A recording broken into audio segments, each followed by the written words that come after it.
पे मैंने लिखी है, they always say time changes things but you actually have to change them yourself. किसी ने खूब सही कहा है, they always say time changes things, मतलब टाइम जो होता है वो थिंग्स को चेंज करता है।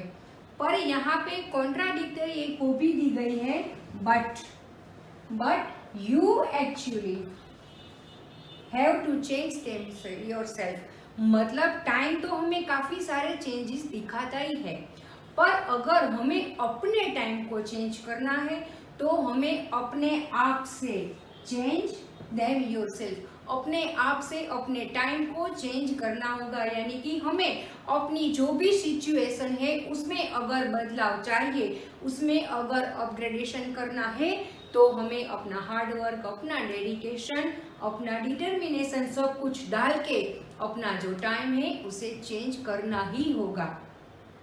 प्रीवियस वीडियोस में हमने गुड्स रिलेटेड एंट्री को सीखा, समझा। आज देखते हैं हम बैंकिंग ट्रांजैक्शन। कोई भी बिजनेस जब बिजनेस एक्टिविटी करता रहता है तब उसे काफी सारे बैंक के साथ डीलिंग करनी होती है, बैंक थ्रू डीलिंग करनी होती है। उसको बैंक पेमेंट के रिलेटेड चेक मिलते भी हैं और वो दूसरों को अपने चेक्स देता भी है, अपनी कैश बैंक के अकाउंट में डाल के उसमें डिपॉजिट भी करवाता है और जरूरत पड़ने पर वो निकालता भी है। ऐसे कई तरह के ट्रांजैक्शन बिजनेस में होते हैं।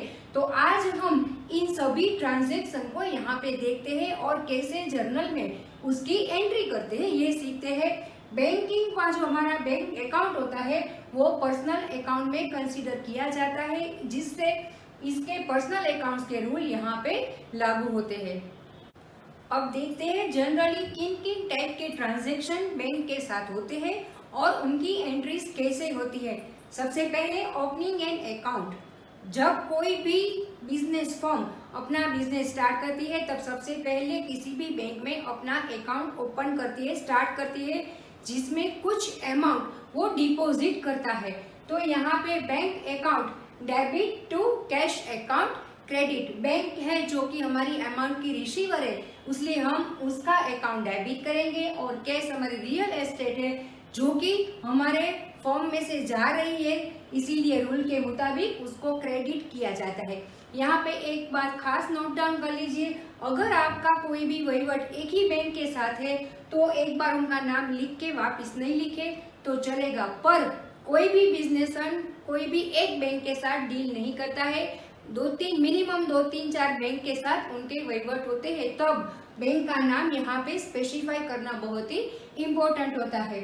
दूसरा है कैश विड्रॉन। जब हम बैंक में से कैश निकालते हैं तब क्या करेंगे, कैश हमारी फॉर्म में आती है, so cash account debit to bank, क्योंकि बैंक गिवर है, to bank account credit.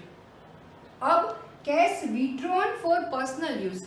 Cash withdraw तो करते हैं हम बैंक से, पर वो पर्सनल यूज के लिए है, इसीलिए वो जो कैश है वो कहाँ पे करेंगे, उसकी एंट्री ड्रॉइंग अकाउंट में, जिसको हमारे जो प्रोपराइटर है, हमारा जो पार्टनर है, उसके ड्रॉइंग अकाउंट में हम लेते हैं, drawing account debit to bank account credit.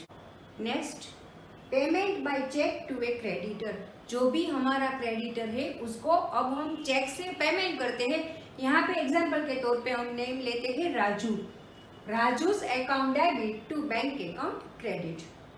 Payment of expenses by cheque. किसी भी तरह का पेमेंट अगर आप चेक से करते हो, कोई भी आपका जो एक्सपेंसेस है उसका पेमेंट जब चेक से होता है तब रेंट अकाउंट या जो भी एक्सपेंस किया हो उस एक्सपेंस का नाम यहाँ पे लिखना है, rent account debit to bank account credit. उसके बाद आता है repayment of bank loan in cash. अगर बैंक का लोन हमने लिया है और हम उसका पेमेंट कैश में कर रहे हैं तब क्या एंट्री आएंगी, bank account loan debit to cash account credit. Next, charge paid to और चार्ज बाय बैंक। बैंक जो भी अलग अलग तरह की हमें फैसिलिटी देती है, अपनी तरफ से जो भी काम हमारे लिए वो कर रही है उसके लिए वो हमारे पास से चार्जेस वसूल करती है। तो अब जब ये चार्जेस अपने बैंक अकाउंट्स में से ही कट होंगे तब एंट्री कैसे होगी, bank charges account to bank account. उसके बाद आता है interest charge by the bank. किसी भी तरह की लोन वगैरह का जो भी इंटरेस्ट हमें बैंक को पे करना है वो भी हमारे बैंक अकाउंट्स में ही कट होंगे, तभी एंट्री होगी interest account to bank account. अब कितने सारे लोग एक अकाउंट में से दूसरे अकाउंट में मनी ट्रांसफर करते रहते हैं अपने बिजनेस ट्रांजैक्शन के लिए। इस तरह की एक्टिविटीज बहुत ही कॉमन मैटर है। तब क्या होगा, transfer to bank account from one bank to other bank account. यहाँ पे एग्जांपल के तौर पर हमने नाम लिए हैं SBI एंड PNB। मतलब आपको जब ट्रांसफर करना होता है तब एंट्री कैसे होती है, bank account to bank account, मतलब जिस बैंक जो भी बैंक रिसीव करती है उसका बैंक अकाउंट हम डेबिट करेंगे, जो देती है जो कि जिसमें से ट्रांसफर होता है उसका अकाउंट यहाँ पे हम क्रेडिट करेंगे। अब कभी कभार ऐसा भी होता है कि हमें अपने डेप्टर से चेक मिलता है, कभी कभार हम तुरंत उसे डिपॉजिट कर देते हैं, पर कई बार ऐसा भी होता है कि हम उसे तुरंत डिपॉजिट नहीं करते। तो अब इन अलग अलग सिचुएशन में हम एंट्री कैसे करेंगे ये देखते हैं।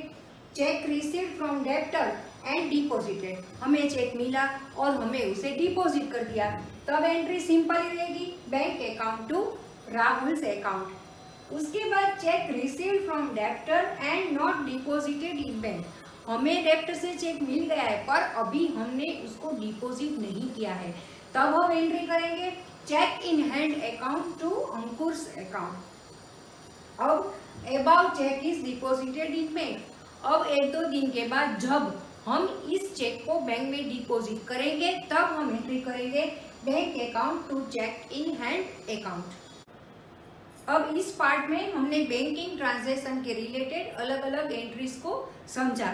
अगले पार्ट में हम डिस्कस करेंगे कंबाइंड एंट्रीज, यानी कि दो से ज्यादा एंट्री होती है तब उसको कैसे कंबाइन करके लिखा जाता है वो।